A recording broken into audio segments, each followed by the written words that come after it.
ഇത് കണ്ടോ, കണ്ണിമാങ്ങ ഉപ്പിലിട്ടതാണ്. അപ്പോൾ നമുക്ക് ഇതെന്ന് വെച്ചാൽ വീണ് കിട്ടിയ കണ്ണിമാങ്ങയാണ് കേട്ടോ. കാറ്റത്ത് കുറേ വെയിലേറൊക്കെ ഇട്ടിട്ടും കാറ്റും കൊണ്ടിട്ടൊക്കെ കുറേ കണ്ണിമാങ്ങകൾ ഇങ്ങനെ വീഴുമല്ലോ. അങ്ങനെ വീണ് കിട്ടിയ കണ്ണിമാങ്ങയാണ് ഇത്.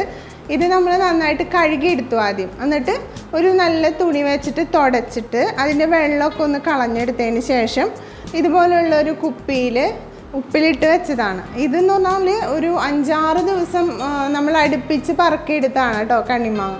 അപ്പോൾ ഇത് ആദ്യം കല്ലുപ്പിട്ടു, പിന്നെ നമ്മുടെ ഈ കണ്ണിമാങ്ങ ഇട്ട് അങ്ങനെ ഇത്ര എത്തിച്ചു കേട്ടോ. ഇതിപ്പോൾ ഫുള്ളായി. ഇതിൻ്റെ വെള്ളം കണ്ടോ, അത് എവിടം വരെ വന്നിട്ടുണ്ട്. ഇനി ഇതിങ്ങനെ വെച്ചുകൊണ്ടിരിക്കേണ്ട കാര്യമില്ല, നമുക്കിത് അച്ചാറിടാം. അപ്പോൾ ഞാൻ എങ്ങനെയാണ് കണ്ണിമാങ്ങ അച്ചാറിടണതെന്ന് കാണിച്ചു തരാം. അപ്പോൾ ചട്ടി ചൂടായി കഴിയുമ്പോഴേ കുറച്ച് നല്ലെണ്ണ ഒഴിച്ചു കൊടുക്കാം. നമുക്ക് ഏറ്റവും എളുപ്പത്തിൽ ഉണ്ടാക്കാൻ പറ്റുന്ന ഒരു അച്ചാറാണ് ഈ കടുമാങ്ങ അച്ചാർ.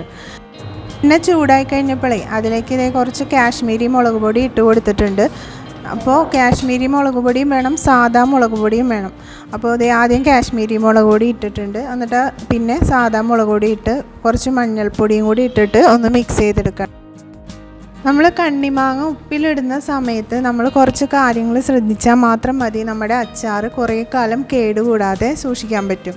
നമ്മൾ കണ്ണിമാങ്ങ നിലത്തുനിന്ന് പറക്കിയെടുക്കണാവട്ടെ അല്ലെങ്കിൽ മരത്തുമെന്ന് പറിച്ചെടുക്കണാവട്ടെ, അത് ഉപ്പിലിടുന്നതിന് മുമ്പ് നന്നായിട്ടൊന്ന് കഴുകിയിട്ട് നല്ല വെള്ളം വാർന്ന് കളയാം. വെള്ളം ഒട്ടും ഉണ്ടാവാൻ പാടില്ല. വെള്ളം ഇല്ലാതെ തുടച്ചിട്ട് വേണം ഉപ്പിലിടാൻ. ആയിട്ടൊന്ന് വഴണ്ട് വന്ന ശേഷം ഞാൻ അതിലേക്ക് കടുകും ഉലുവയും കൂടി പൊടിച്ചത് ഇട്ട് കൊടുക്കുന്നുണ്ട് കേട്ടോ. കടുക് ഒരുപാട് അങ്ങോട്ട് പൊടിഞ്ഞു പോകാൻ പാടില്ല. കടുകൊന്ന് വറുത്തിട്ട് അതൊന്ന് ജസ്റ്റ് ഒന്ന് ക്രഷ് ചെയ്തെടുത്താൽ മതി. പിന്നെ ഉലുവ നന്നായിട്ട് പൊടിച്ചെടുക്കും. നമ്മൾ അച്ചാറിടാൻ ഉദ്ദേശിക്കുന്നതിൻ്റെ 2-3 ദിവസം മുന്നേ തന്നെ നമ്മുടെ കടുകും ഉലുവയൊക്കെ നമ്മൾ നന്നായിട്ട് കഴുകിയിട്ട് വെയിലത്ത് വെച്ച് അതൊന്ന് ഉണക്കിയെടുക്കുക. നല്ല രീതിയിൽ ഒരു 2-3 ദിവസം നന്നായിട്ട് വെയിൽ കൊണ്ട് ഉണക്കിയെടുക്കുക. അതിന് ശേഷം അത് നന്നായിട്ട് വറുത്ത് കൊടുക്കുക. എന്നിട്ട് നമ്മൾ പൊടിച്ചിട്ട് ഉപയോഗിക്കുക കേട്ടോ.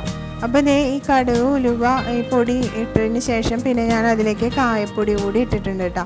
ഇനി അതും കൂടി ഇട്ടിട്ട് ഒന്ന് മിക്സ് ചെയ്ത് കൊടുക്കുന്നുണ്ട്. ഇനി നമ്മുടെ മാങ്ങ അതിലേക്ക് ഇട്ട് കൊടുക്കുക കേട്ടോ. ഇതേ നമ്മുടെ മാങ്ങ അതിലേക്ക് ഇട്ട് കൊടുത്തിട്ട് നന്നായിട്ട് ഇളക്കിയെടുത്താൽ നമ്മുടെ കടുമാങ്ങ അച്ചാർ റെഡിയാണ് കേട്ടോ. ഏറ്റവും സിമ്പിളായിട്ടും അതുപോലെ എളുപ്പത്തിലും നമുക്ക് വേഗം ഉണ്ടാക്കിയെടുക്കാൻ പറ്റുന്ന ഒരു അച്ചാറാണ് കേട്ടോ ഈ കടുമാങ്ങ അച്ചാർ. അപ്പോൾ എന്താണെന്ന് വെച്ചാൽ ഇതിൽ പ്രത്യേകിച്ച് നമ്മൾ ഇഞ്ചി, വെളുത്തുള്ളി, അതുപോലെ പച്ചമുളക് ഒന്നും ചേർക്കുന്നില്ല. അപ്പോൾ ഇതൊന്നും അരിഞ്ഞ് നമ്മുടെ ടൈമൊന്നും പോകുന്നില്ല കേട്ടോ. അപ്പോൾ നമുക്ക് തന്നെ പെട്ടെന്ന് ഉണ്ടാക്കിയെടുക്കാം. കുറേ കാലം കേടാവാതെ ഇരിക്കും. കുറച്ച് കാര്യങ്ങൾ മാത്രം ശ്രദ്ധിച്ചാൽ മതി. അപ്പോൾ ഇതേ ഒരു പുതിയ വീഡിയോ ആയിട്ട് നമുക്ക് പിന്നെ കാണാം. നമ്മുടെ അച്ചാർ ഇവിടെ റെഡി ആയിട്ടുണ്ട്.